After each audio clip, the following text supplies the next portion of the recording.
Welcome to WT History. In this series, we list all the major events that happened in the world in a year, starting from 1776 to 2024. On January 14th, the University of North Carolina opens its doors to students in Chapel Hill. On June 3rd, the Dialectic and Philanthropic Societies are founded at the University of North Carolina. These student organizations become a cornerstone of academic debate and leadership. August 3rd brings an end to the Northwest Indian War with the signing of the Treaty of Greenville. Native American tribes cede large portions of modern-day Ohio to the United States, opening the region for American settlement.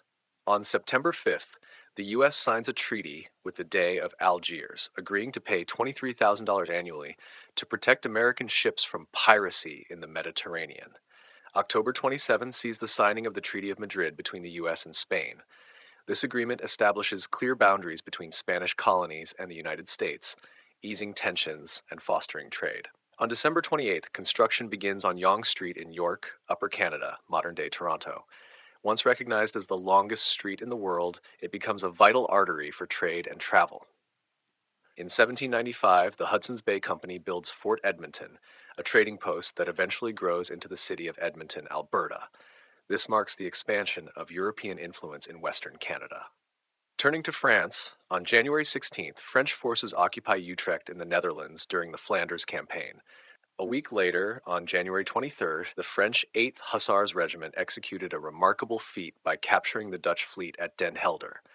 The ships, frozen in the Zuiderzee, present-day Jaisalmer, were approached by French cavalry on horseback, leading to their surrender without a fight.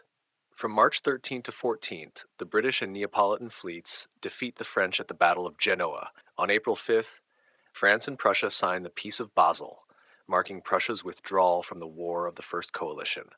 May 31st sees the suppression of the Revolutionary Tribunal, signaling a shift away from the extreme violence of the Reign of Terror. On June 8th, Louis VII, son of Louis XVI and the imprisoned titular king of France, dies in captivity. His uncle, Louis XVIII, succeeds him as the symbolic leader of the French monarchy. From June 16 to 17, British Admiral William Cornwallis successfully fends off a larger French fleet off the coast of Brittany, showcasing British naval resilience. July 22nd brings the Second Treaty of Basel between France and Spain. Spain cedes its half of Hispaniola to France, expanding French influence in the Caribbean. On August 22nd, the French National Convention ratifies the Constitution of the Year III, establishing the French Directory and marking a new phase in the Revolution. On August 28th, France signs the Third Treaty of Basel, this time with the Landgraviate of Hesse-Kassel, further isolating France's enemies in the War of the First Coalition.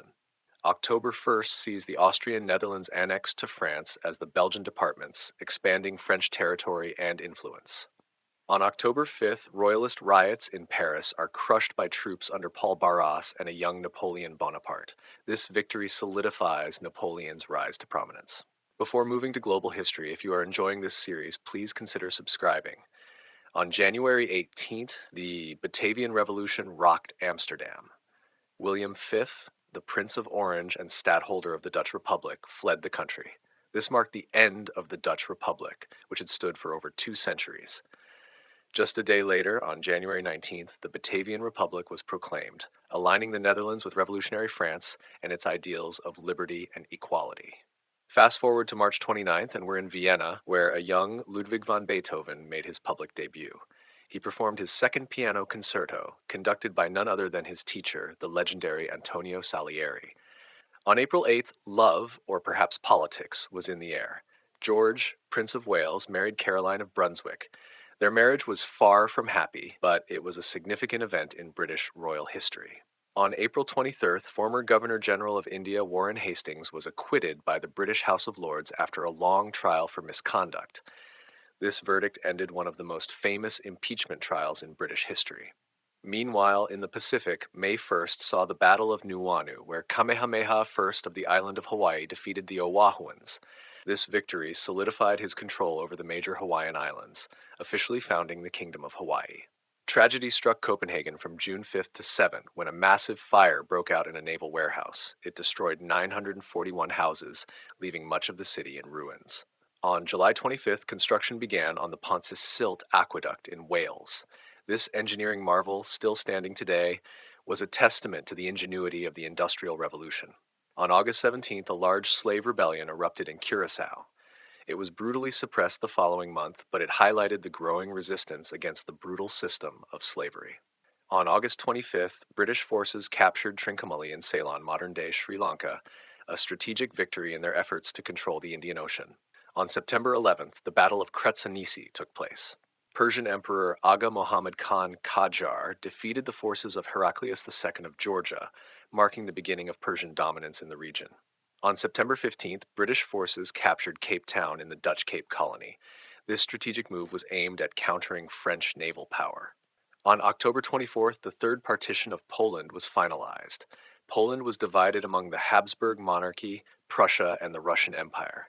By November 25th, King Stanisław August Poniatowski formally abdicated, ending the Polish-Lithuanian Commonwealth. On December 13th, a meteorite fell at Wold Newton in Yorkshire, England. This event later inspired science fiction writer Philip Joseph Farmer to create the Wold-Newton family literary premise. The British Royal Navy made the use of lemon juice mandatory to prevent scurvy, a major breakthrough in naval health. And finally, in 1795, Jim Beam was founded as Old Jake Beam Sour Mash, beginning a legacy that continues to this day. Let us know in the comments which event surprised you the most. Don't forget to like, subscribe, and hit that bell icon for more historical recaps. See you in the next video.